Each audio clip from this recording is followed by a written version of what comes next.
All right.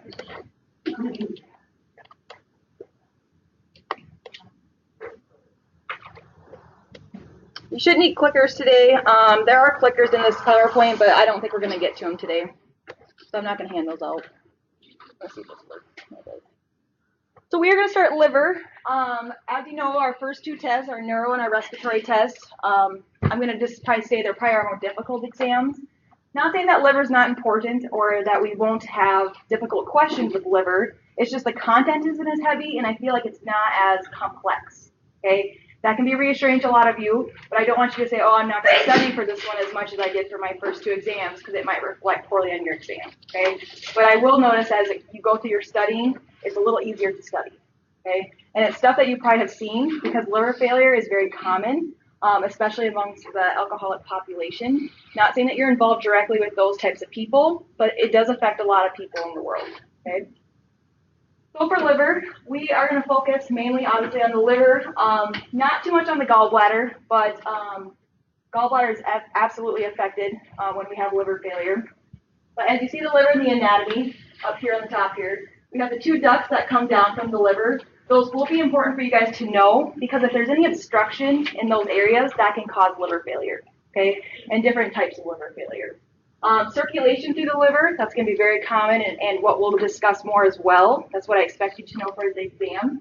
When it comes to the anatomy structure, I expect you to know that these ducts come down into the duodenum, and that's how bile production is made. Okay, if there's an obstruction there, that can deal with a lot of absorption and digestion of food.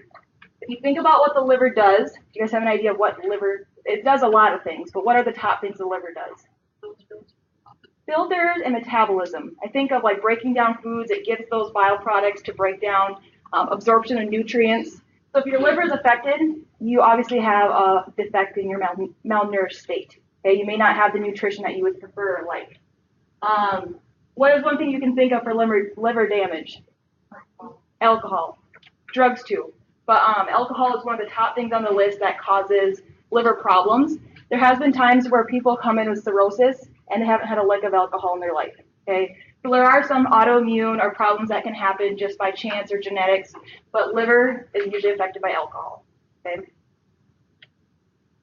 For the venous portion of what I want you to know, the biggest veins I want you to know is the portal vein. The portal vein is the big vein that actually supports the liver with the circulation. Okay, that's what's going to help filter it out and make the blood go back into circulation. If the portal vein has any type of pressure in there or it's constricted, the liver can actually cut off circulation to itself, and you won't have any metabolism, breakdown of medications on that filtering. So it can definitely shut down and cause end-stage liver failure. The varices up here, I'm going to spend a lot of time on that because that's one of our highest problems with alcoholism is esophageal varices, and it can be deadly. If you have really high pressure in that portal vein, it can cause that blood to backflow up into those varices, and it makes those veins become distended. And what happens over time, if the pressure is high enough, they can rupture, and you can bleed out and die. Okay? But those are the veins I probably want you to focus on. Abdominal veins in general, yes, it can cause distension from the portal hypertension or that portal vein right there, but it's not as, I guess, prevalent and not as severe unless you have it towards your esophageal varices up top. Because where is that at if you think about anatomy?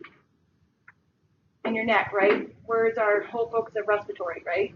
And so if those rupture, it can become the blockage in that airway, and you can essentially aspirate or not even have an airway because of those ruptured veins. Okay? So liver, if you think about the end stage of liver, everyone's probably heard of cirrhosis. You may not have totally understood it or exactly known what it is, but you know it's bad, right? You know cirrhosis is an end stage liver disease. It's the worst that it can possibly become. You have a lot of side effects of cirrhosis, and most of the time cirrhosis is not what kills people. It's the secondary things that happen from cirrhosis. Okay? So if you think about cirrhosis, it's just a general, irreversible end-stage liver disease problem. Over time, scar tissue develops inside the liver, and it can cause a miscommunication inside the liver. The liver is a very vascular organ. If there's a ton of scar tissue in there, the blood flow cannot get through. Okay? Can't filter the blood. It can't produce the digestion enzymes that it needs. Okay? Most common causes, obviously, alcohol is our number one. And then if you think about hepatitis, you've had patients with hepatitis C, I'm almost certain of it. Those types of things can develop from, obviously, exposure of needles, if you have experience with drugs, fecal matter, sometimes other countries. If you think about the vaccines you need before going to other countries, it's related to hepatitis. Okay. Complications depend on the amount of damage. So if you're in first stages of cirrhosis, you're not going to see as much complications. It makes sense. As you become more advanced into that irreversible state, you will see that the more symptoms arise, and over time gets worse. You cannot go back into a better state. It gets worse, worse, and worse until you pass away. It's slow. It's very slow. It's not going to be something that happens in a year or two. Cirrhosis can happen over 30 years. But usually once you've gone to a certain point, you can stay there for a while, but you won't go back to your original function. If you're already at the point where you're developing a lot of ascites or fluid in your stomach, you're probably not going to get better to the point where you're not going to develop that. Okay, that's kind of what I mean. But you might be able to manage it well if you stop drinking, stop producing all those irritants on your body. In compensated cirrhosis, so compensated means your body is doing well with the cirrhosis. It's usually in the beginning stages, and you're not having as many symptoms. Obviously, if you are uncompensated, you might have level of conscious changes, advanced jaundice, ascites, things that are going to be the most severe. So the pathophys of how cirrhosis works, I kind of briefly talked about the scar tissue that develops over time. Usually those bands of connective tissue get worse, and it produces, think about your liver. If you've seen a cirrhosis liver, it's like nodule.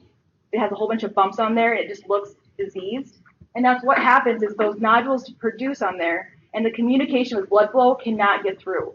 And that's what actually causes the problem. Okay? The blood flow is disturbed, and it can't actually filter the blood or produce the absorption that it needs. Early in the disease, your liver will swell. It's from the inflammation. But later, it will actually shrink. Okay? So if you have late stages of cirrhosis, your actual liver function or the liver components of it will become smaller because of all the scar tissue damage in there. It's not productive liver at all. And like I said, it can occur in weeks to years. If you have a really bad cirrhosis, it could be detrimental early, or it could be 20 years that you live with cirrhosis. But the more you do the irritants, like alcohol, drugs, potentially gastric reflux, if you have something autoimmune that causes it, it can potentially take faster time.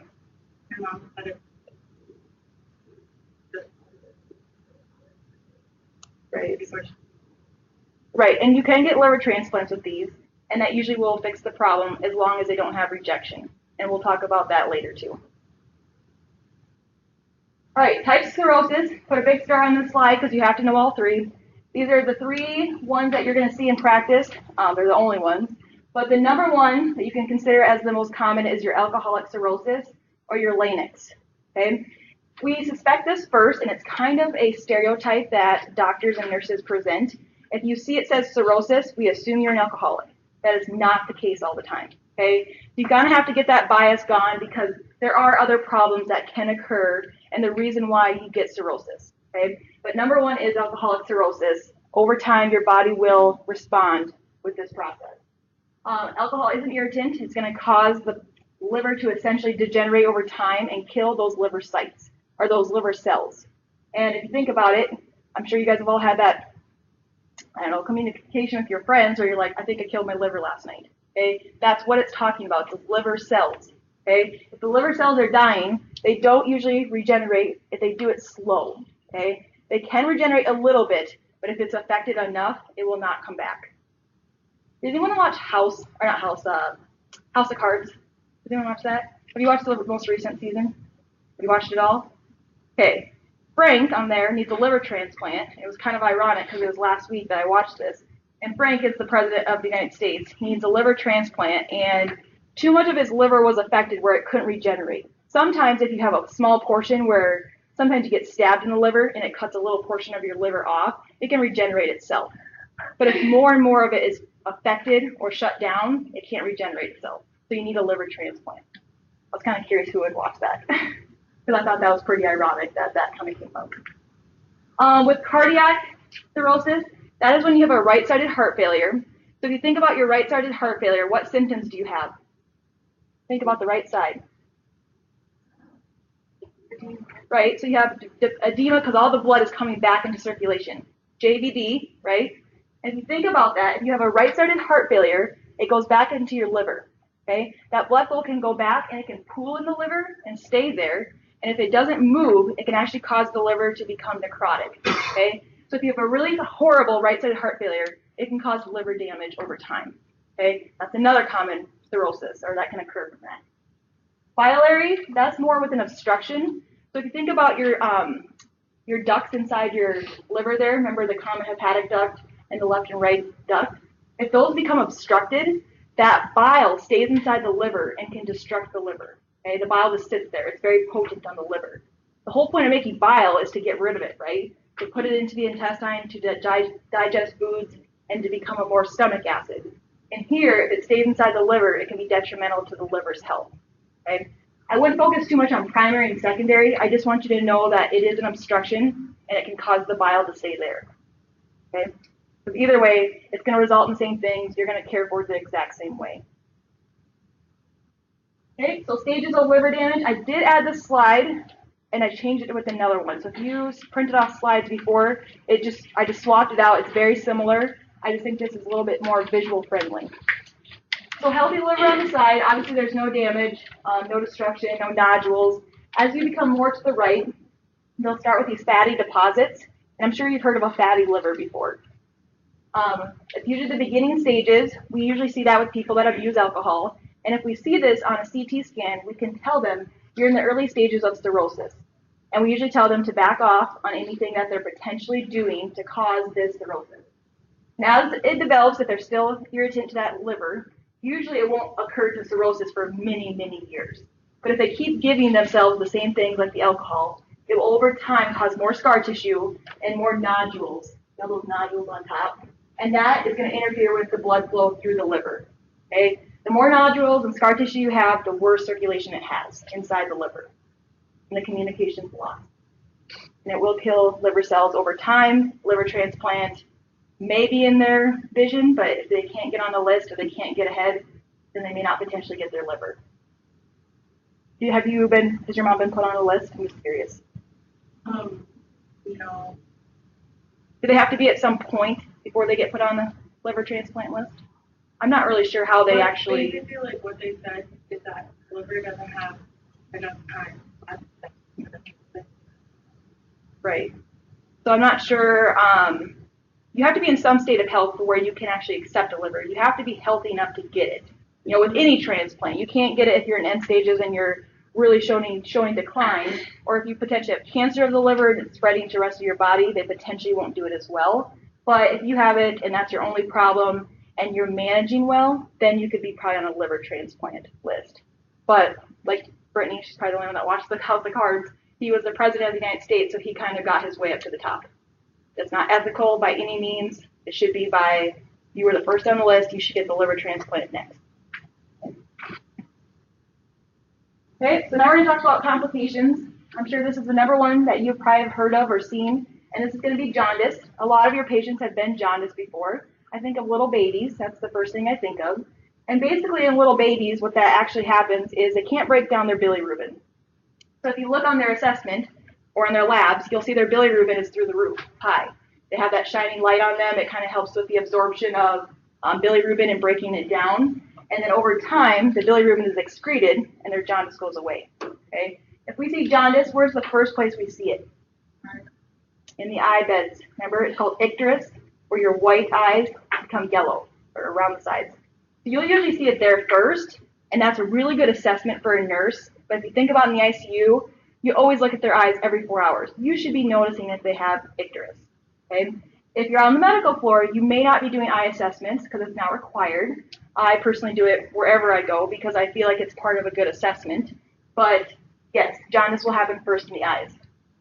So you can have it for one of two reasons. It can be because of the actual cirrhosis itself. It's the liver damage. You're towards the end stage of life, and your liver shuts down. It can't break down the bilirubin. Or it can be from an obstruction, okay, where the bilirubin can't actually get through to be excreted. Okay? So one of two options is why you would get jaundice. Okay? Pretty easy to see.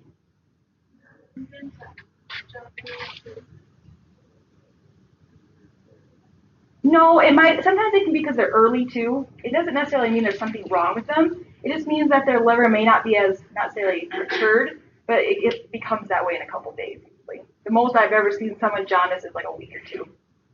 And if it's bad enough where their levels are really high, they go to the hospital and they will test liver function just to make sure it's not actually a liver problem. But minor jaundice and minor bilirubin levels that are increased, very normal. Because liver is one of, I think, the last things in a baby to develop, or like to actually mature, besides lungs, of course. But yeah, liver is definitely up there. Okay, our next complication is portal hypertension. I would say this is probably the worst. It's going to cause the most problems, and you're probably going to have the most management with portal hypertension. So it's exactly what you would think. Your portal vein, see, it's the main structure that supports the liver. If there's a hypertension in there, it's going to cause pressure differences and potential no circulation of that liver. Some of the things that portal hypertension causes, if you think about that fluid, remember ascites is in the belly. It's that fluid that accumulates really largely, and that can be because of portal hypertension. So if you're having ascites, you can assume the patient has some underlying portal hypertension. Okay? If the fluid accumulates back up into the veins, it can go into your esophageal veins and cause those varices. It can go into the rectum and cause hemorrhoids. Think about those veins anywhere in the body that becomes dilated. Okay, so it can go anywhere. Those are signs and symptoms we look for to suggest portal hypertension without even doing a test. Okay, we look for bleeding. If you think about in the stool, they're having hemorrhoids. Just because you have hemorrhoids does not mean you have portal hypertension. That's not necessarily correlated. This can just cause hemorrhoids. Okay, hemorrhoids can be caused by various things, but this is one thing it can be caused by. Let's say they're puking up blood. It could be from a stomach bleed, like a GI ulcer, but it sometimes can be because of a varice. Okay, and the way we have to look is go in through a scope and look and see where that bleed's coming from. So with portal hypertension, as the blood is getting backed up, it can go into your spleen. If you think about where your spleen is at, and it causes that blood flow to stay in there and pool, and the spleen becomes very large. Splenomegaly, if they do assessment when you're looking for your spleen, well, the spleen's over here, but if they're looking for it and they feel like it's large, and they suspect this problem is going on, they might suspect that you're having a very severe state of hypertension in your portal vein. Okay? Since that spleen will trap usually the platelets of your blood, the blood is pooling in there, it kills the platelets. Okay?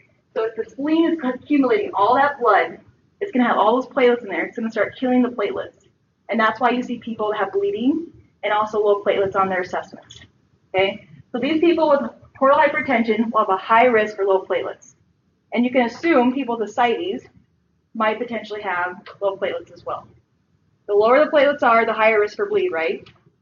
So if you're bleeding, what else goes down?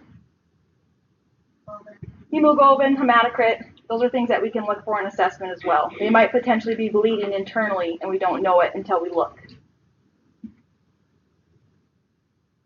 So here's our guy with portal hypertension. He is experiencing esophageal varices. Makes sense, right? Those veins are becoming distended. He has something called caput nodosa. Have you ever seen that before, heard of that? I bet you've seen it. You probably just didn't know what it was. Around the belly button, they have those distended veins. It looks like varicose veins of the stomach. And it's almost like it looks like scar tissue almost. And it comes out around the belly. I bet you'll start noticing it more often. If you really have a good liver patient, they will have this, okay? People that come in for occasional paracentesis, they usually have this disorder. Ascites, obviously he looks like he's pregnant. He's got all the fluid accumulation in his belly, and he potentially has hemorrhoids for his little dirty underwear there. With our portal hypertension, the blood flow is backflowed, and it can go into your spleen, and that can over time cause low platelets because it's breaking down your platelets, and it can also cause blood loss. And so we do look for those on assessment as well. Okay. And then since he is in this stage of liver failure, which is probably pretty severe if he's experiencing all these symptoms, he will have other signs and symptoms of liver failure, like jaundice. He potentially might have that, or we'll talk about more of the symptoms you see as well. Okay. There are some things that you can do for these types of problems, and we're going to talk about that too, like the shunts and the mechanical obstruction that we can do for them. This is a busy slide, a lot going on here. I'm going to do the best I can to kind of step you through the process of cirrhosis and ascites and why it accumulates.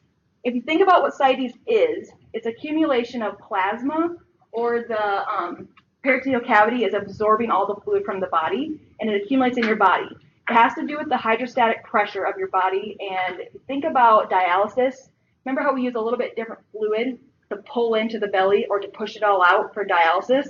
That's kind of how the gradients work inside the belly as well. It's a very common area for accumulation to come, okay? That's why the fluid stays there. So if plasma is coming into your belly, what is plasma? It's a form of what? Protein, okay? So if the proteins are getting drawn into your belly, it's going to cause your serum protein to be lower, okay? So your circulating protein in your body will be lower because all of it is accumulating inside your belly, okay? So you can assume with these types of patients, if your serum albumin is low, what kind of things does that mean for nutrition? Think about someone that had a low serum albumin. What did they experience? They experience malnutrition, but they also get that third spacing edema. And it's not because of swelling or overload of fluid. It's because their vascular space cannot handle it, and it deals with the protein inside their vessels. If the serum protein is low, they can third space, and that accumulates in the belly as well. That's why they can have 3 to 10 liters of fluid on their belly. It's a ton, okay? It deals with how much is in your body and how it's working. If everything's getting pulled to the belly and there's not much in circulation, what can that mean for urine output? It's going to decrease. It's going to accumulate in your fluid, in your belly. You know how many pounds is 10 liters of fluid? Like 30, like 25 to 30 pounds. And it happens a lot, you guys, where they'll come in and do a paracentesis, they'll take out your belly, and it's not unheard of to have 5 to 10 liters of fluid in there. What kind of problems can you have if you have tons of fluid taken out of your belly? What if you took 10 liters of fluid off? What could that do for the mechanism of your body and fluid electrolytes? What do you think that would happen? Yep, you're going to lower blood pressure for sure. These people probably will have hypertension because of fluid buildup. What'd you say? Say that again. Hypovolemia. Well, that's probably on the outside of their extremities, but the inside, they have a fluid volume excess. They have 10 liters of fluid on them. So that can push up and it actually cause problems with breathing. But if once we get rid of that, then they will have hypovolemia for sure. Yep. Okay, so we talked about the pressure gradient changes, why you actually get that fluid in there. It's a plasma buildup. And if you think about your kidneys involved, this is actually going to trigger your renin and angiotensin system, and that's going to make you retain water and sodium. Well, great. Now we get to retain more water now that we have all this fluid buildup in your belly. And that's why you can get so much in there. It's retaining all that water and sodium. Okay, it's your renin angiotensin system. So aldosterone, remember that? Is it coming back? What aldosterone does? It retains water and sodium, and it gets rid of potassium. You can remember that from our fluid and electrolyte system. And we'll go through some scenarios, too, to kind of help you get that more concept in place. This is what ascites can look like. She looks bigger than Sarah, I think. And I don't think she's 9 months pregnant or 8 months pregnant. But yes, ascites can look like that. And if you think about that, that's probably, I think, a good 6 to 8 liters of fluid on her belly. And she's a very thin person anyway, if you look at her other extremities. It's pulling everything from the outside and moving to the inside. Look at that CT scan. You probably thought that was their stomach or something, or some type of anatomical structure that you didn't know. That is all fluid in there. Pushes on all your other organs, can push on your lungs, can definitely have problems with airway management, having trouble breathing. Okay, so what are we going to do with ascites? How are we going to fix it? A paracentesis is a last resort, usually. If we can't monitor it by drugs like Lasix or some type of diuretic, we usually do not do that unless it has to be done. Okay? Sodium restriction, usually since the aldosterone system makes you retain sodium in water, their sodium levels will be higher. Okay? And so we want to keep them on a low sodium diet, making sure that they're not eating too much salt. A good, I guess, range is about 1 to 2 grams is what we like to see them on. We don't want too little salt because that can be detrimental to their health as well.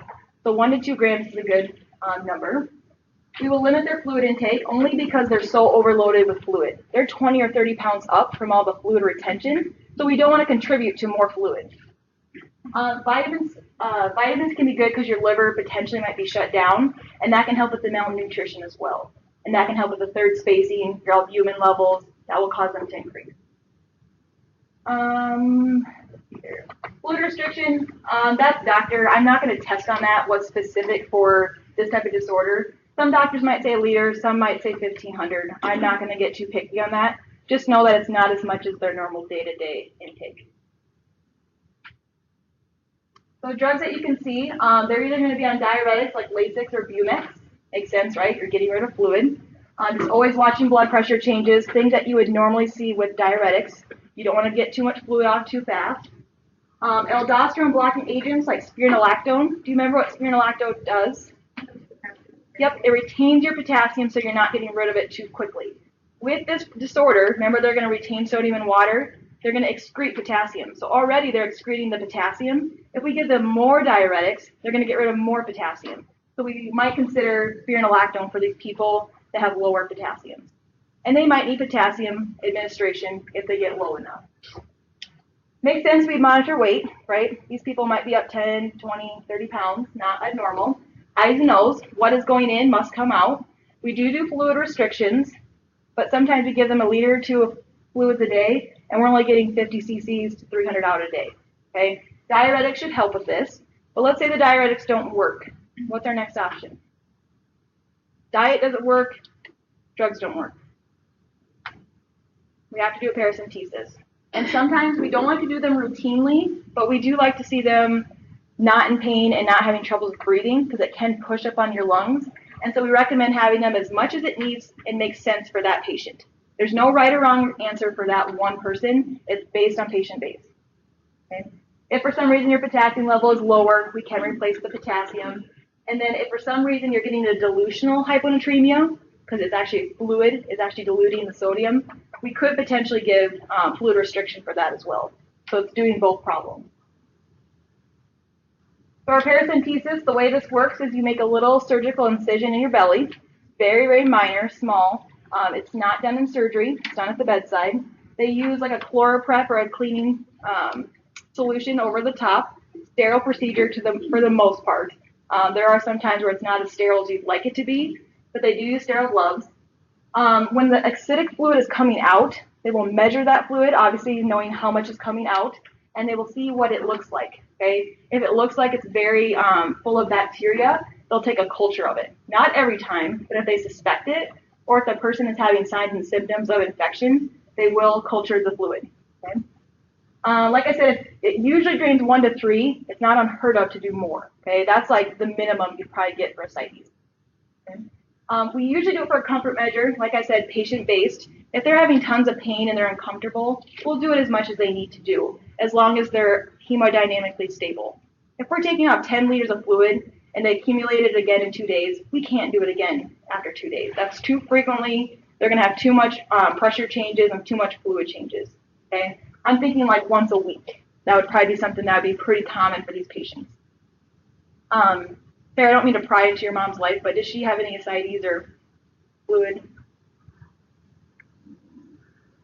Not that you can notice, or she's never had anything. She's like overweight, I guess. I don't know. She had like diabetes, so she takes like metformin and something else. So she takes metformin because her doctor wants to like get rid of the excess around her liver. Okay. Okay. To get rid of like the fat stuff. Right. Yeah, that makes sense. But I don't know. Like I guess she's like got. She's got. Like abdominally bigger, or just kind of overall. Yeah. So maybe there is a little retention of Oh, fluid. that's kind of weird because like last. I'm going back. I don't feel good. I'm throwing up blood. So I wonder if that could be some varices too. I mean, not that I'm not trying to diagnose your mom, I but don't know, like she didn't get anything. She's like a lot of that, but her doctors like had her on like a bond for medication, and they like never checked her liver function. Which And like could the cause doctor something. that she was going to actually, oh, that's not she good. like get a lot of like Yeah, that's not good. yeah, so they never checked her liver function. She was Wow. like 8 different medications and failed. So yeah, it could be stuff like that. That's more from medication-induced and liver damage over time, because that's technically drugs. I mean, it's not drugs like you see street drugs, but it's still medications that are potent on your body. Can still be similar. I know patients that came in. He had cancer though. That's why he was having it. Liver cancer. That's why he was having all this ascites. He came in, I think, twice a week, and he'd only have 1 to 2 liters off, but it was more comfort reasons. And he was a hospice patient, and they did it just to make him feel better. It's not going to prolong your life. You're not going to cure yourself of ascites by getting it removed, but definitely a comfort reason for that patient. Obviously, shock is a different or a problem that we can experience with hypovolemia. If you're taking too much fluid off too quickly, we have to be monitoring vital signs and making sure we're looking at level of conscious changes, because that can cause fluid and electrolyte differences. Do not do repeatedly. Like I said, 1 to 2 weeks is probably the most you'd ever see it done. And then after it's done, it's a small puncture site. You will watch it to make sure there's no drainage or bleeding. But like I said, a Band-Aid over the top is all they do. It's really easy. This is what it kind of looks like. You go inside. It doesn't necessarily have to be around the belly button. I've seen some towards the side as well, just wherever the doctor preference is at. You want to avoid any type of structure, in contact with any structure that might potentially make them bleed. You don't want to be around any types of prominent veins or arteries, and they usually know those anatomical structures. Here's a better picture. They get it cleaned up around the place where they're going to insert. They insert this little catheter that is actually a needle. It's not like a really sharp needle, but enough to puncture the site. And then they pull out the catheter, so they can. It's like putting an IV in, essentially. You put the needle in, and they take the needle out, and now it has a little catheter in there. And they use sometimes a vacuum device. I've seen some by gravity as well, depending on the patient. But some put into like a fully catheter bag is what it looks like. It drains, and it can drain up to 5 liters at a time. This one, I think, is 5 liters. That's how big that is. So it's a lot, so that person's looking like he's getting quite a bit. This is kind of like your blood cultures. Has anyone ever seen blood cultures done before?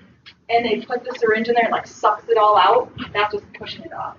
And so the doctor does preference. He might say, okay, we're going to stop at 5 liters no matter how much fluid is coming off, because I know this patient is affected by too much fluid volume loss. Okay? So he very well could have gotten 10 more liters, but he's not going to do that. Okay? The vacuum will stop at some point.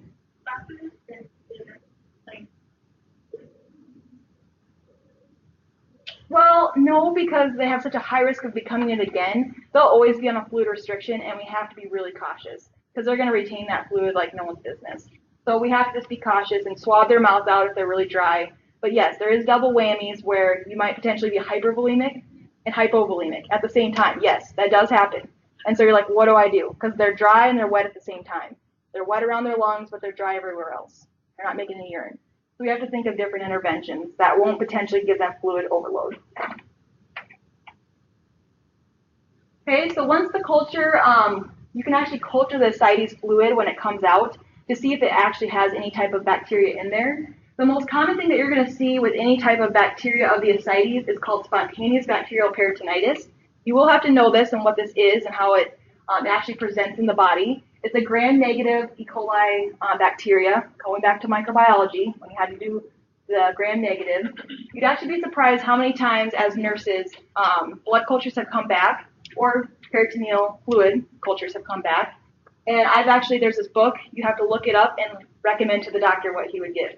I know that's not how it happens in a big hospital, but it will happen in smaller hospitals where you're a team and they actually have something called, I can't think of what it's called, I think it's the Sanford book.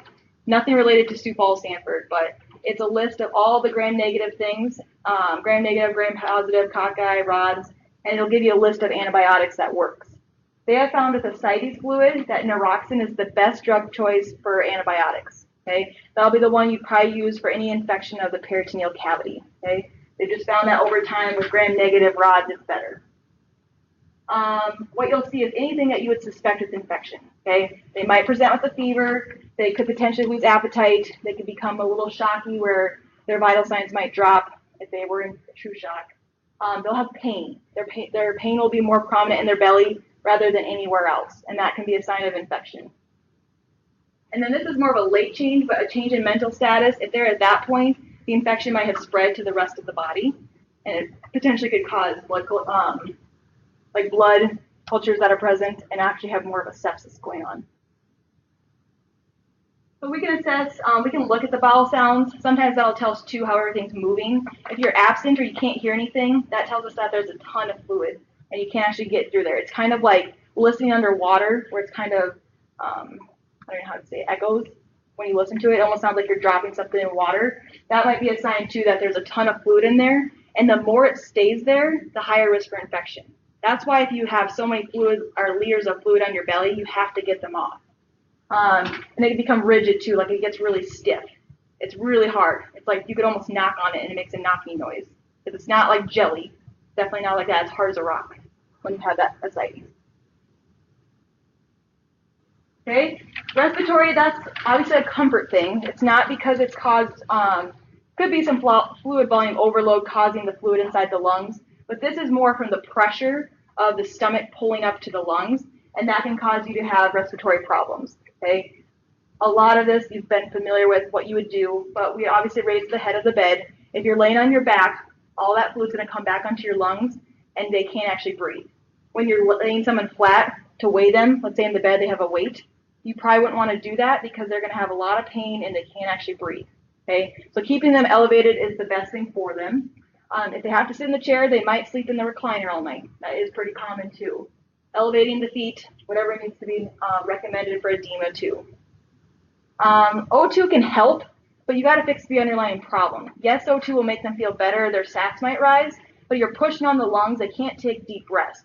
So they have a higher risk for pneumonia and atelectasis. And so you need to make sure that if it's becoming that big a problem, that you perform the paracentesis. Take a break quick. You guys look like you're sleeping.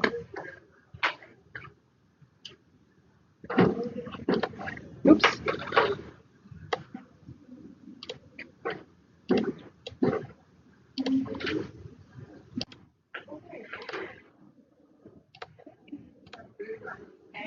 All right. So we're still on ascites. Ascites is going to cause a lot of fluid and electrolyte imbalances.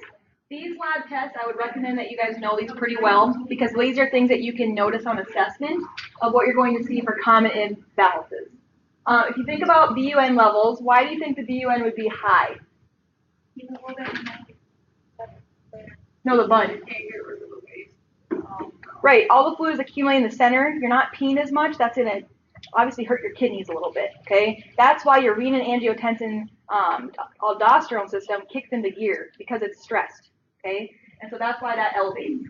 Your serum protein, why is that high, or decreased? Excuse me. Because it's all in your belly, all the plasma proteins in your belly. So your serum, which is all the stuff outside of it, is affected, okay? Elevated hematocrit, that deals with some dehydration from hypovolemia. That can be the extremities are dry, but the fluids accumulate in the middle. Okay?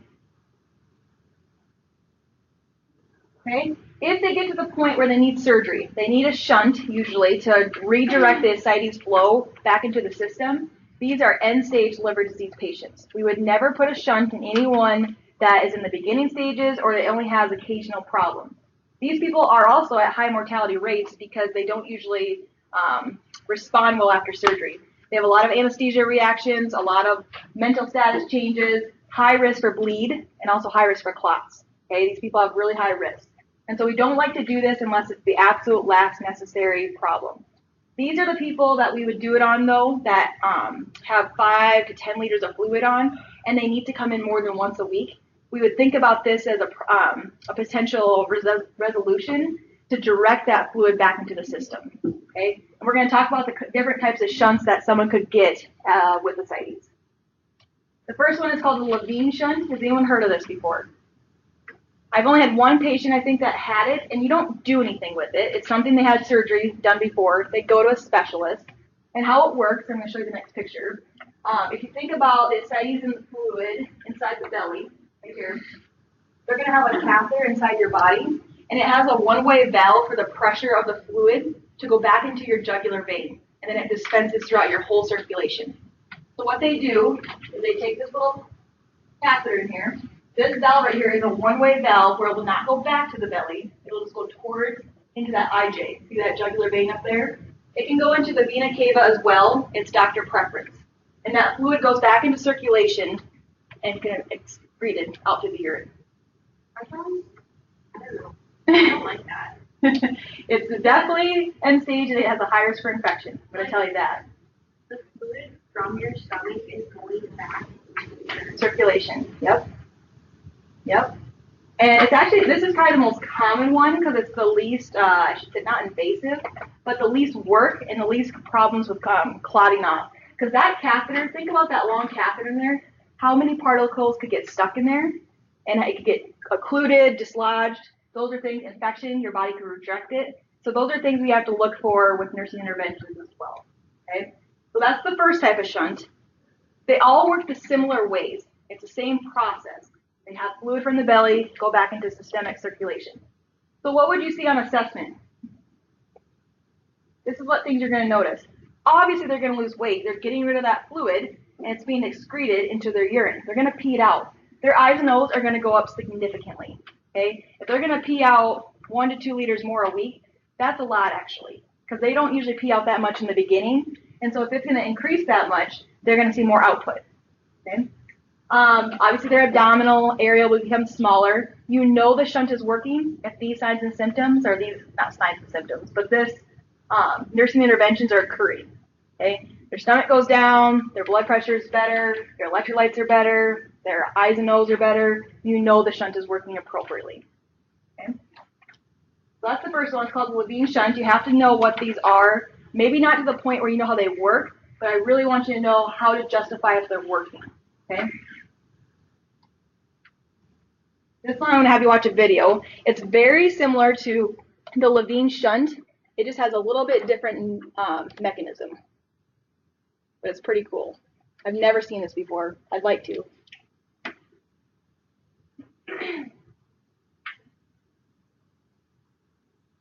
Let's see if my volume works.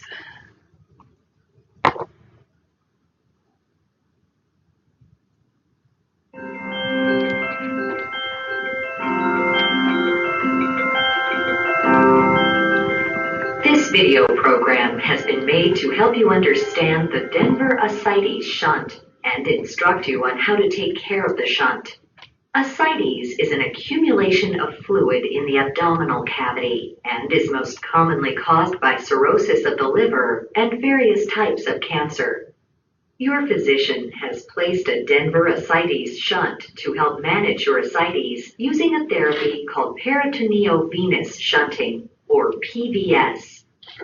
This therapy can help you retain nutrients, improve your ability to move and breathe, improve your appetite by reducing the feeling of fullness, increase blood flow through your kidneys, and increase elimination of excess fluid. For most patients, the Denver shunt provides fast relief from ascites symptoms.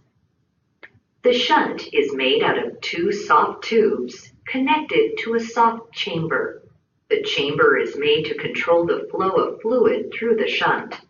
There are valves located in the chamber which permit fluid to flow in only one direction. There are 2 versions of the chamber, double-valved and single-valved. Your physician has chosen the shunt that best meets your needs. The shunt has been placed so that the fluid in your abdomen will automatically flow into your bloodstream. One of the tubes is placed in your abdomen, and the other tube lies in a vein that brings blood back to your heart. The chamber is located over your lower ribs and can be identified as a bulge under your skin. That's pretty cool. Your physician may have placed a mark over the chamber. The shunt works automatically without pumping, but you will need to pump the chamber every day to help. That is the difference between a Levine shunt and a Denver shunt. The Denver shunt, you have to pump it every single day, 20 times in the morning, 20 times at night. And what that does, it'll tell you, but just so you know, that's what the difference is. They're the same exact thing. They do the same exact stuff. Nursing interventions are exactly the same. But if that thing gets clogged, that's a problem, okay? And these have a higher risk for clog. That is why people don't choose a Denver shunt over a Levine shunt, okay? Because it might require more intervention from the patient, okay? So it'll show you how to do it here. Avoid clogging and keep the shunt working. You'll know the shunt is working because your ascites symptoms will significantly improve. It's important that you know how to pump the shunt. First, lie down on your back. Grasp the sides of the chamber between your thumb and forefinger. Using your finger from your other hand, firmly press the center of the chamber inward as far as you can, and then slowly lift your finger up. Pause for a second between each pump so that the pump chamber re-expands. If your physician has given you a single valve shunt, You should press on the tube just above the chamber before you lift your finger up from the chamber. Continue to press the tubing until after you release the pump chamber. It is very important to pump the shunt 20 times twice a day, or as directed by your physician. Pump upon waking in the morning and again at bedtime while lying down. It is possible for your shunt to become blocked so that fluid does not flow through it. You can reduce the... What symptoms would you see in those patients if you knew it wasn't working? Like if it got clogged or occluded? Right. Well, you're going to see worsening symptoms of your ascites, right? Because it's not working, okay? Those are things that you can see, and that's what you develop as a plan if that were the case. So you educate your patients that if you're doing this and you find that it's resistant or it's hard to push, there's something clogged in there, and notice their symptoms. Still have them measure, maybe not measure their eyes and nose, but notice how much they're going to the bathroom. And they can measure their stomachs. We do send them home with actual tape measures, and they measure their belly every day to make sure it's not getting bigger. Okay, so we do have them do that, and those are simple interventions they can do. The chance of it becoming blocked by regular daily pumping of the shunt. If your shunt is blocked, one of two things will occur when you pump the chamber. 1. If the chamber fails to refill, the tube in your abdomen may be blocked. 2. If the chamber feels hard when you press it, the upper tube or the chamber may be blocked. If either of these two conditions should occur, contact the physician who implanted your shunt. CareFusion hopes this video program has given you the information you need. All right, so that's how the Denver shunt works. So the only real difference is that little chamber. The Levine shunt will not have that. They just have the one-way valve, and it works as a pressure gradient. The pressure from the belly pushes it into your systemic circulation. Once the pressure is lower, thinking about kind of like osmosis, it won't push more into the systemic circulation because there's no fluid. You don't have ascites, it's not going to push more fluid into that circulation, okay? So this one just requires a little more attention, and so you have to monitor it a little closer. Okay, so we have our two shunts. Those are going to be for your ascites. This will be more, this intervention here, this shunt, is more for portal hypertension, okay? So for the exam, you'll have to know the Denver and Levine shunt and the difference between the both, and what nursing implications you would do for if it didn't work or if it was working appropriately. For this one, I'm also going to show you a video on this because it seems to do the best justice for how it works. This one is going to bypass some of the veins in the liver, so then your portal hypertension is not causing a lack of blood flow. Okay, so this shunt opens it up or puts stents inside, so the blood flow is better because of the hypertension. This is called a transjugular shunt that goes inside the liver. This is a little shorter. This is like a little kid talking, a high schooler. Patients with portal hypertension may be asymptomatic or present with symptoms due to variceal bleeding, ascites, encephalopathy, or hypersplenism. Variceal hemorrhage can occur most commonly at the gastroesophageal junction and result in death. The TIPS procedure creates an artificial conduit from the portal to the systemic venous circulation to resolve portal hypertension and recurrent gastroesophageal varices. A small incision is made in the neck to access the internal jugular vein. A guide wire, followed by a sheath, is advanced into the internal jugular vein, ending in the right hepatic vein. A catheter is advanced over the wire into the hepatic vein. After the wire is removed, indirect pressure is measured using a balloon at the tip of the catheter. You don't have to know normal pressure for hepatic vein. Like for hypertension, I'm not going to test on that. Just know that if it is high, what you're going to see, okay? Because it does show you some numbers here, but I'm not going to focus too much on the actual measuring of it. Once the catheter is removed, a long curved needle is placed through the sheath and thrust through the wall of the hepatic vein and adjacent parenchyma into a major branch of the portal vein. A portal venogram is performed via the needle to confirm proper placement. A wire is advanced through the needle. After the needle is removed, a pigtail catheter is advanced over the wire. The wire is removed. Direct pressure is measured in the portal vein to check for a significant gradient. The wire is placed back into the portal vein and the pigtail catheter is removed. A balloon catheter is used to dilate the tract between the hepatic and portal veins. The balloon catheter is removed and the sheath is advanced over the guide wire. The stent is advanced through the sheath until it is in proper position.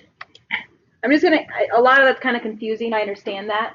But if you're thinking about how the hypertension in the portal vein works, if you have a constriction of that vein, no blood flow, that's the main vessel inside that liver. If no blood flow can get through there because of that hypertension, obviously that's going to cause the dilation of like your esophageal varices and obviously other dilation veins inside there. So what this does is it opens up that area and makes it large and puts a stent in there. Okay, that's making more blood flow. It's making the liver not shut down, because if it doesn't have that blood flow through there, you will have end-stage liver disease because of lack of blood flow. Okay, so you'll see the last parts here where they put the stent at least 2 centimeters into the portal vein. The sheath is removed and the distal 2 centimeters of the stent in the portal vein expands. The ripcord is pulled slowly to open the stent. Portal vein pressure is checked to make sure it has lowered. Everything except the stent is removed. This stent routes the portal flow directly into the hepatic vein, bypassing the liver. And you can see now those vessels are smaller. The spleen kind of shrunk down a little bit, so it's going to cause those to go down. So you'll notice your spleen will go smaller after this is initiated. You'll notice that your esophageal varices won't be as irritated or rupture because of this problem. Okay. You can look further exactly how this works if you forget, but I feel like the videos do way more justice than actually telling you, because it's kind of confusing because you don't really know the anatomy exactly inside the liver. Okay, so with any type of shunt, whether it's for ascites or the hepatic vein, you have to be monitoring everything because it is a significant surgery. It's not something that would be done at the bedside. So after surgery, you want to make sure you're doing the normal things you do after surgery, preventing pneumonia, making sure blood clots are not prevalent, keeping them repositioned. Airway is definitely a must. Okay. If you think about how the ascites fluid is being retracted into the systemic circulation, you have to be considerate of the vascular volume is going to increase. What can that do to your blood pressure? Your blood pressure is now going to be probably increased severely because you're going to have all that fluid from the belly go back into your circulation. You're going to volume expand. Okay? So blood pressures can be temporarily, if there's a problem. Diuretics is your best friend because you need to get rid of the fluid. It's not the vasoconstriction or vasodilation part. It's the actual fluid is causing the blood pressure increase. Okay? If you have a swan or a central line, remember those from cardiac. If you have that in there, you can measure your pressure differences, right? Okay, do you remember the higher the CVP monitoring? What does that mean? The more fluid overload, okay? So if you have a CVP monitor going, or a SWAN, if it's a high pressure reading, you can assume they're overloaded. So you might need more diuretics. Or the opposite, if they're low, you might need to give fluids. Lung sounds, obviously our ABCs trump all. If you notice they're wet or it crackles, they might be fluid volume overload, and that could be because of the shunt producing more fluid in circulation. Thinking about how the liver works, if you have now a whole bunch of fluid going through your liver, sometimes that can affect the clotting factors, so make sure you're watching the PT and PTP. And then obviously the bottom part is what I'm most concerned with, because this is how we're going to know if they're working, and making sure that that is evident in practice. Weights, the vital signs, making sure your abdominal girth is smaller, input is definitely, or output is more, because you're going to have more pee to come out. Okay? So those are things that I want you guys to consider when looking at these patients. Okay, esophageal varices. This is a condition that happens because of our hypertension in our portal vein. If the hypertension is significant enough, these varices in your neck, all the way down your esophagus, will become so dilated that they can rupture. And this can cause death. I've actually had a patient, he was only 40, chronic alcoholic, and he had horrible esophageal varices. I think he puked up at least 2 liters of blood, okay, frank red blood. And that was our first sign. Okay, obviously he's got a GI bleed, which can happen because of alcoholism, or it could be his esophageal varices. If a varice ruptures, that is detrimental and they can bleed out and die. They have to go to surgery and get something to reverse the bleeding. Okay? So what are things that we'd probably look for on assessment of someone that with a variceal bleed that potentially ruptured? What's the first thing you're probably going to notice besides frank red blood? Puking. Vital signs. They are going to go into a state of shock. Okay? Hemorrhagic or hypovolemic, you can probably consider it both because they're actually getting rid of blood. They're hypovolemic in that regard, and also hemorrhagic because they're losing blood. What type of medication would you give to these patients if they were really severely anemic? What do you think would be better for them, saline or blood? Blood. Saline might be more readily available. That's something you might start initially because it might take an hour for the blood to get through, or sometimes they're not potentially at the hospital. They might be at home. And so saline might be something they start in the ER, but they might go get what's the most universal donor? O-neg. They might go get O-neg so they don't have to wait because it's an emergency. Give the O-neg blood and they'll see at least some signs and symptoms better of they're in shock, but they have to get the varices fixed. If they ruptured, they're going to still ooze and they're going to bleed. Someone has to go in and fix those varices before they can actually prevent more problems from occurring. Okay, so with variceal bleeding, sometimes the people have esophageal varices and they don't actually do anything about it. They're there just waiting for them to rupture, basically. Okay, these people might quit drinking, and that can prevent the problem from occurring. Just because you have varices doesn't mean they're going to rupture if you are managing it appropriately. Okay, so if you're continuing with your irritants like alcohol, certain gastric reflux, it's very irritant to the esophagus. We want to make sure we're stopping those things from occurring. So giving the appropriate medications, stopping alcohol, stopping any irritants from going down. These are a little harder to stop. Obviously, if someone is vomiting, let's say they have the flu and they have a history of esophageal varices, if they're retching and continually vomiting, that can cause one of their esophageal varices to rupture. Okay. Another thing, you may not know the history on a patient, and you put an NG tube down their esophagus. There's nothing you did wrong. You didn't know they had esophageal varices in their history. You could potentially rupture one of the varices if you were too aggressive with the advancement of that catheter or the tube. Okay. This is probably kind of similar too, but increased pressure in the esophagus, that can deal too with if you're like grunting or really bearing down, it can cause those ruptured variceals to bleed. Okay. So how does liver disease lead to bleeding varices? Obviously, we have the underlying problem, right? Cirrhosis, which is an irreversible condition that happens from long-term exposure to potential irritants or an autoimmune disorder. Your portal hypertension develops, right? You get that pressure inside the portal vein that is increased. That's going to have all those vessels in its pathway distend, and that's how the varices can form. Okay, so what's the initial cause? Cirrhosis, right? I understand portal hypertension is the main thing causing the varices, but it's because of your cirrhosis. So it's the underlying problem of, alcohol, right heart failure, or biliary obstruction. Your 3 stages or your 3 potential risks. All right, busy slide. What we're going to do, I want to keep this on here just for you guys to study issues, but we're going to do a case study that kind of is similar to this little slide here. It's going to kind of enforce what we're teaching. But you can use this for studying. It's a nice little slide to see exactly what you do in this type of patient. All right. I kind of added this last night because I feel like cirrhosis is very broad. A lot of things can happen in cirrhosis. There's a lot of different problems that can accumulate or happen. And so we're going to go through and kind of see how we'd approach it. It'll really help you with problem solving and answering an NCLEX question for sure. Okay, so here's our history. We have a 67-year-old male. He has a 30-year history of heavy alcohol use. He arrives in the emergency department with, what are those things? What are those? Puking blood. Hematoemesis is blood in the vomit. And melena is bloody stools. Okay. So what do we suspect even just looking at him? He's bleeding somewhere. He might have esophageal varices. He could have a GI bleed. What would the melena tell you? What if it's dark, like really, really dark? Higher up inside your GI tract. If it's really frank blood, like hemorrhoids, it might be potentially lower. Okay. All right, here's your subjective and objective data. Client states he feels lightheaded and dizzy when he stands up. Vital signs are those. His hemoglobin's 11, hematocrit's 33%, and his platelets are 100,000. He does have some ascites, caput medusa. What's that?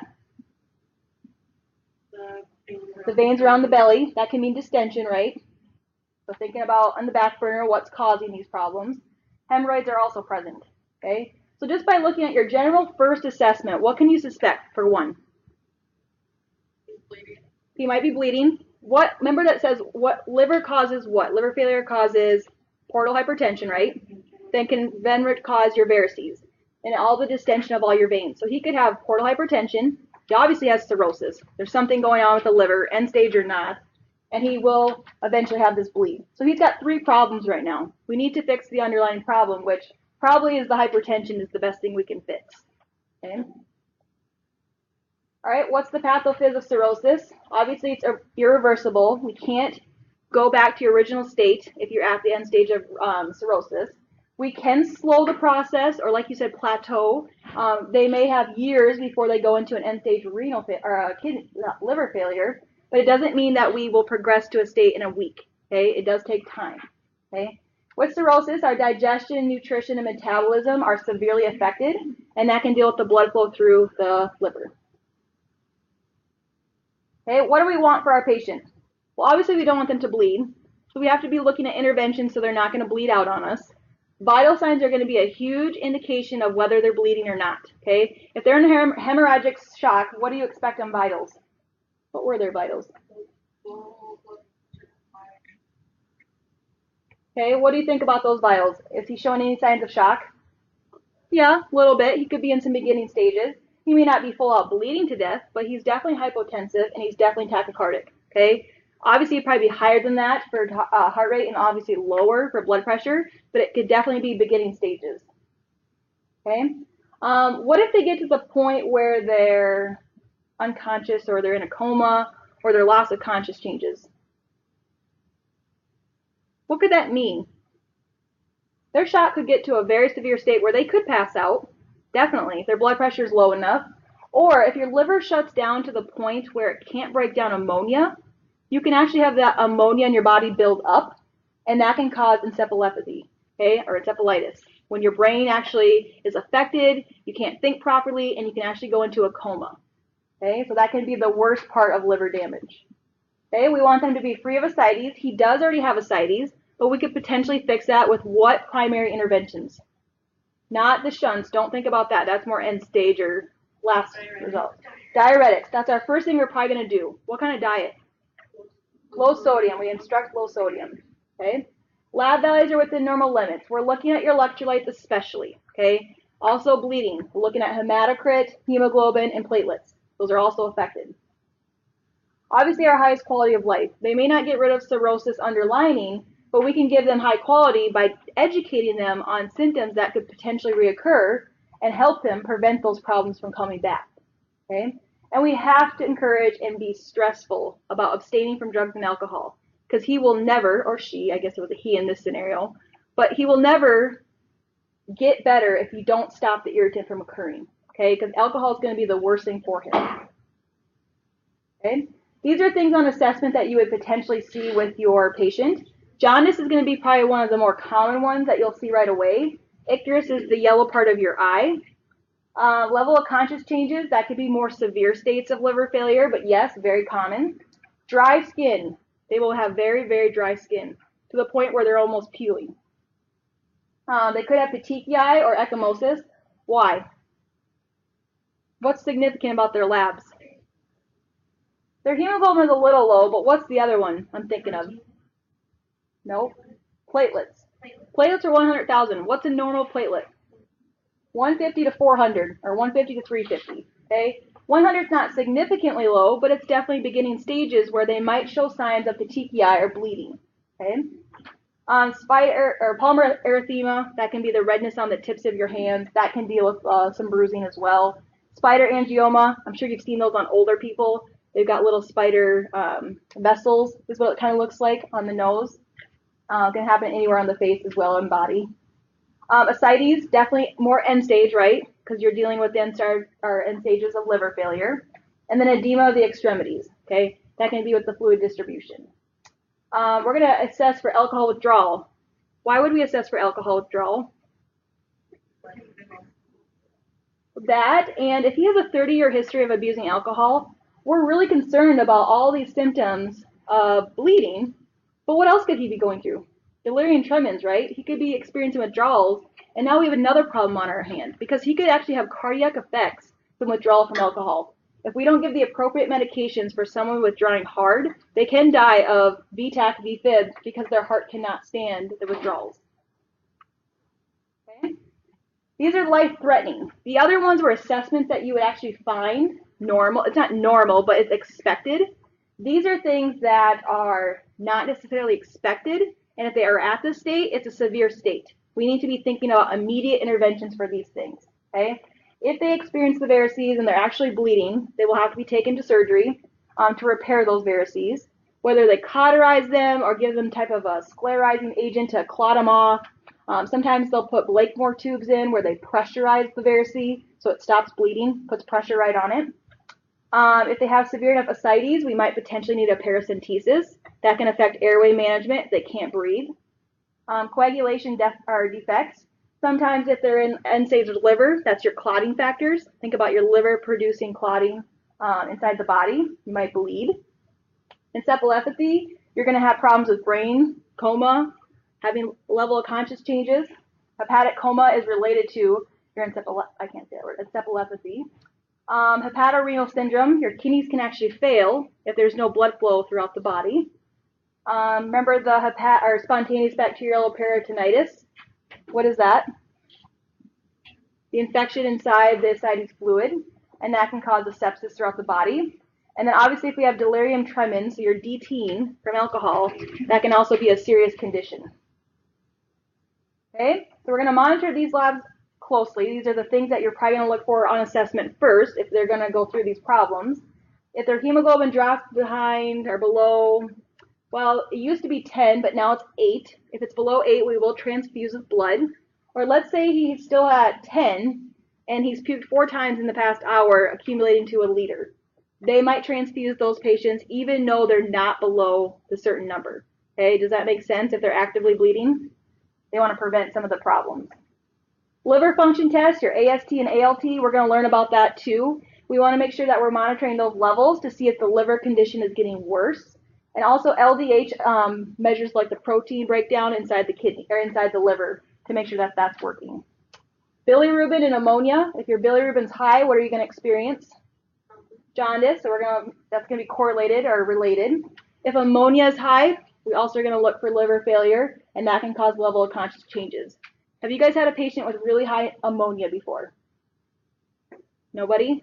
Okay. If you've ever had a patient with a really high ammonia, they are going to be probably stupor almost. They can be very agitated, or they can be completely in a coma almost.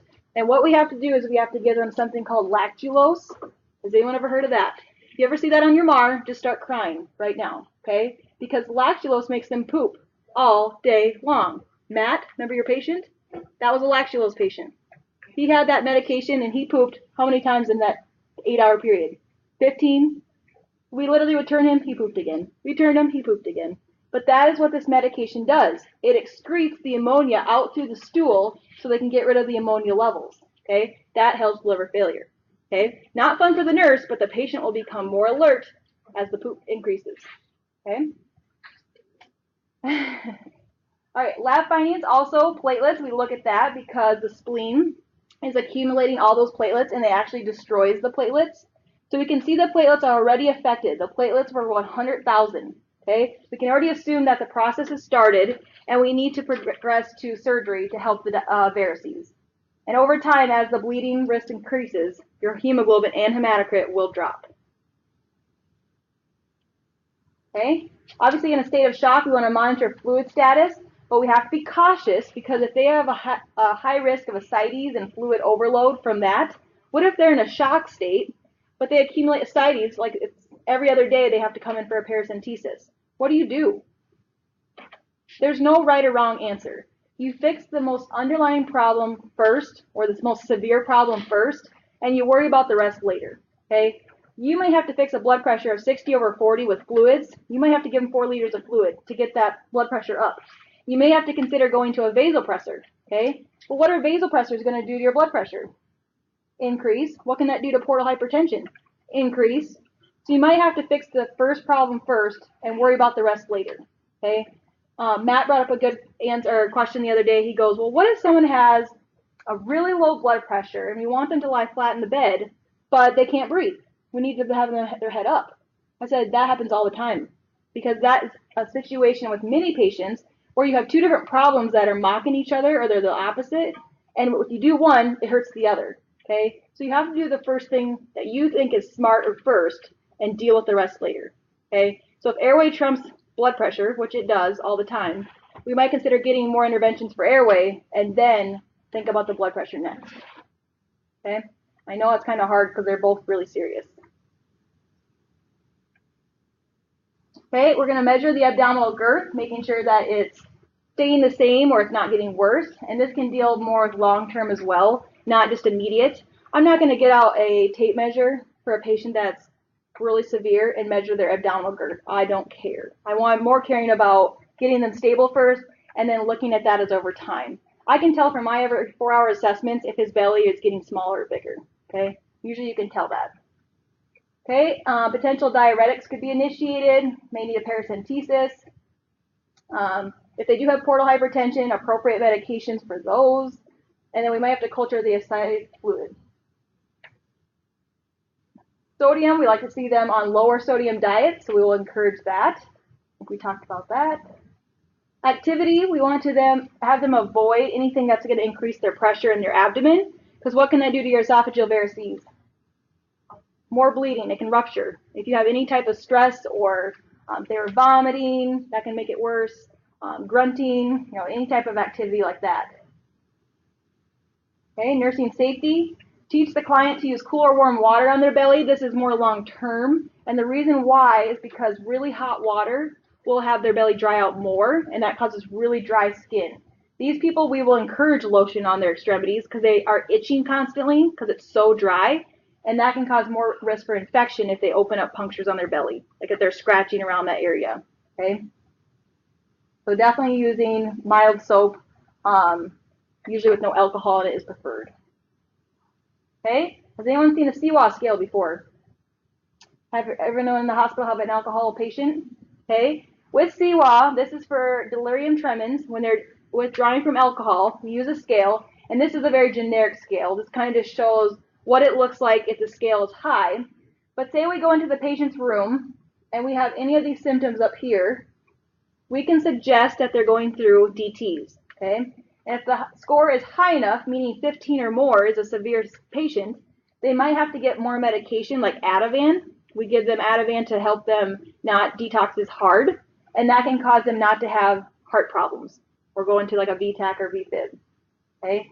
I'm not going to focus too much on CWA scale because it's not as important as like a Glasgow coma scale, but just know that they do use a scale for people that are withdrawing so that they can get the certain medications they need. Okay. All right, we're going to do 5 questions here. It is determined that the client is experiencing a complication of cirrhosis, esophageal varices. Which procedure or intervention would you not expect the physician to order for this client? We haven't really talked about some of these, but it's a good little practice for you. So esophageal varices, which one would you not do?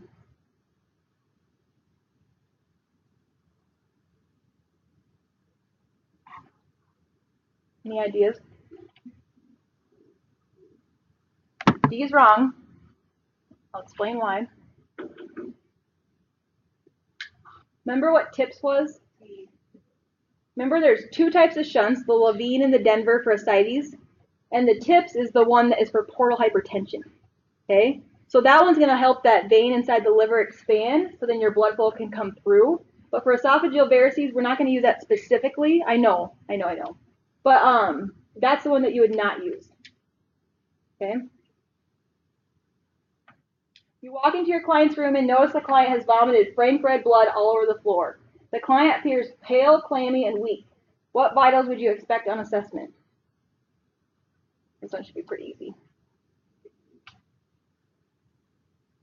What is the answer? B. Why? They're in a hemorrhagic shock, so they're hypotensive. That's the least blood pressure on there. It's the most accurate. And the tachycardic, right? Over 100.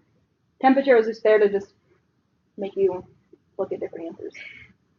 The client has received a secondary diagnosis of hypovolemia or hemorrhagic shock. What order would you expect to fix the underlying problem with the previous vitals? B? Okay, why is it not A?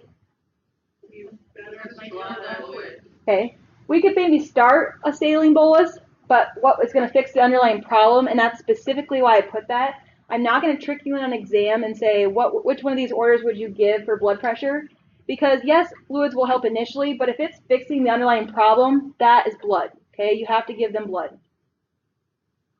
It has been 3 days since the problems with esophageal varices has presented itself. Now the client has gained 14 pounds and has evidence of increased abdominal girth. What lab value would the nurse expect on review on the morning laboratory results?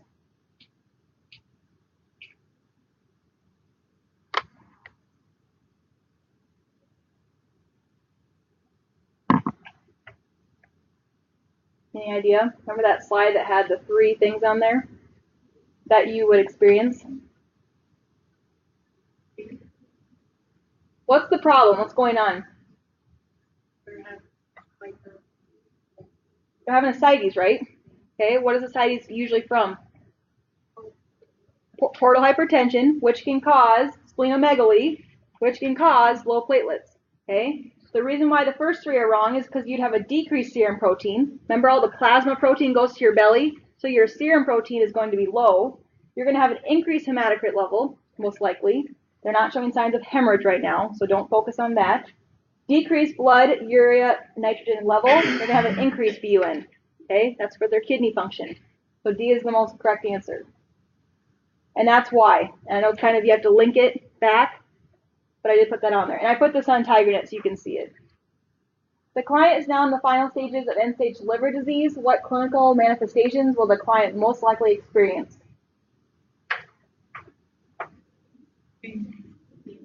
Select all to reply. Okay, A is right, right? Ascites.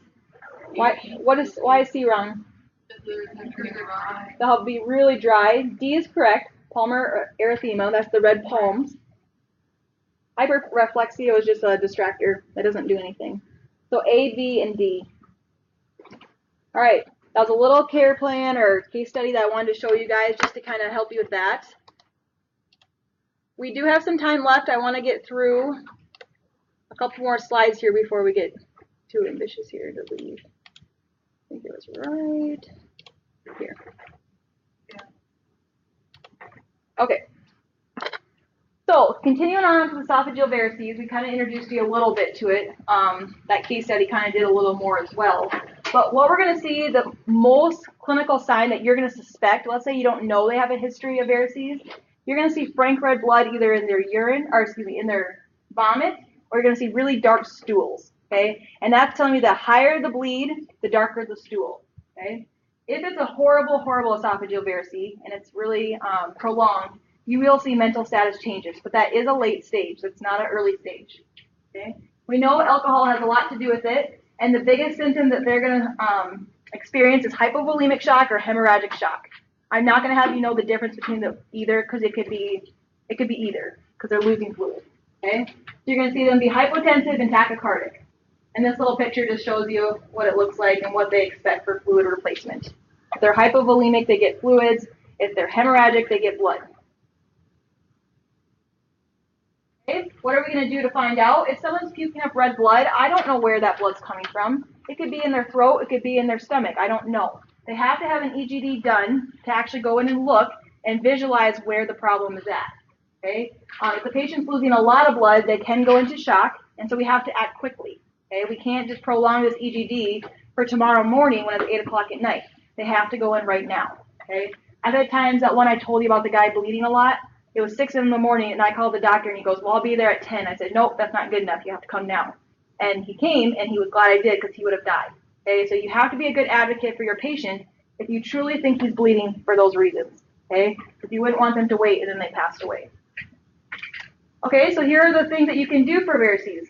Remember that question we had on the case study? Gastric intubation. What that is they take a very large NG tube. Usually you get like a 12 to 14 French tube. The higher the number in French, the bigger the tube. So 18 French, which is huge. I've never put an 18 French in. That's large. 18 would go down, and it's so big that it compresses those varices around the esophagus. Okay? And so you have to make sure you get it into the esophagus and not the actual trachea. So you're not cutting circulation or cutting airway off. But when it goes down, it pushes kind of like a compression on the esophagus. Okay, so that's gastric intubation. Makes sense, right? You're intubating with an NG tube. A balloon tamponade, we're going to go through that in just a bit on the following slide. Drug therapy, what kind of things would you expect? Think about our number one med. Some of you haven't had me in the ICU, but what do we give every person at 9 o'clock to help with GI coding? Protonics, okay? Protonics is a drug. It's called a proton pump inhibitor. There's many of them. Prilosec's one, Nexium is one. Those are things they coat the stomach to prevent GI bleeds, and that's why these people get these, okay? What else could we give? What if they're actually bleeding? Not blood, but what's something that can reverse blood? Vitamin K. That's a very, very good one we can give to reverse the clotting factor, okay? They have shown that that does work, okay? And we'll go through that in a bit too. Replacement of blood products, we talked about that. If they're losing a lot, just because they're not below a certain number, like a doctor says, transfuse if they're less than 8. They might be 10, but they've had a lot of active bleeding. Injection sclerotherapy, that is just something they go down the esophagus, they find the bleed, they inject the sclerotherapy, and it will clot off that varice. Okay? And like I said, the gastric tube will be an 18 French, a very large tube. We usually do a 12 or 14. 18 is large. Busy slide, I know. You do not have to know dosages. Don't focus on that. This is just to show you how much you would actually get for a dosage of these medications. The things that you can give for esophageal varices, usually we think about the portal hypertension causing it.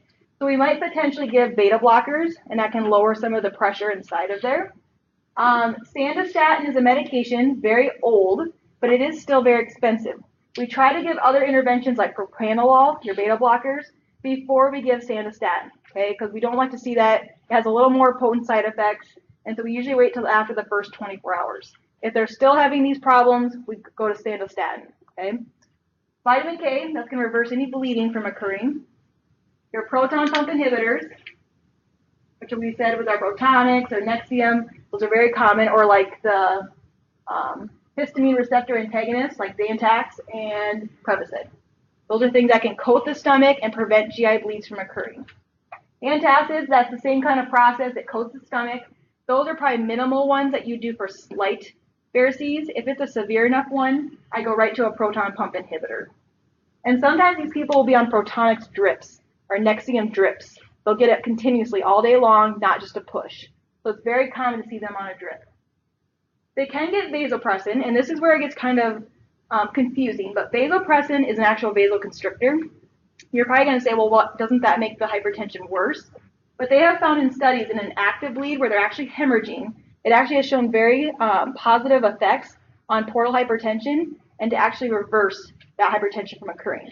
I don't want you to focus on the vasoconstriction and vasodilation part because this medication has other effects, and those indications of this medications is the reason why this works, okay? And it has to be in larger dosages for vasopressin.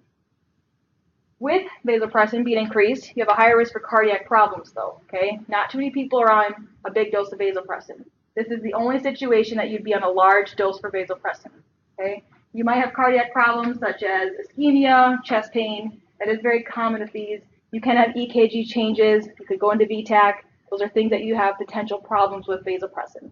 So I would think vasopressin is not a good choice unless you're actively bleeding, okay?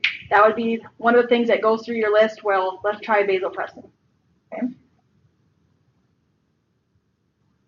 Okay, the sclerotherapy, that's what I told you about, where they go in with a scope and they go down and they numb the throat and they look to make sure that the bleeding is not occurring, and they can put this sclerosing agent in there and it actually hardens it and makes it clot off, okay? It's just a medication they can give and it stops the bleeding from occurring, called sclerotherapy.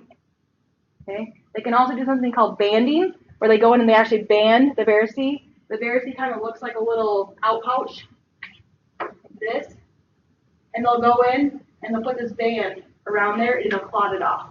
Okay, it stops it right there and it clots like a tourniquet. Here's a picture of what they look like. You can see our banded varices over here. See how they're twisted around there, and they tie around the little varices, and it stops it from bleeding. Okay. Sclerotherapy, another option. They have the little clots here, or the little bleeding, and they go in with a needle, and they force this medication in there, and it'll cause it to clot off, and it'll stop bleeding.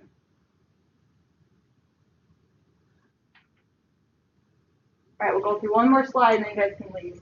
Esophageal varices this is probably the most common thing that they do. They do not do in Mitchell. If for some reason this person has a horrible varices, this has a lot of monitoring to it, and that's why our nurses aren't qualified, not qualified, I shouldn't say that.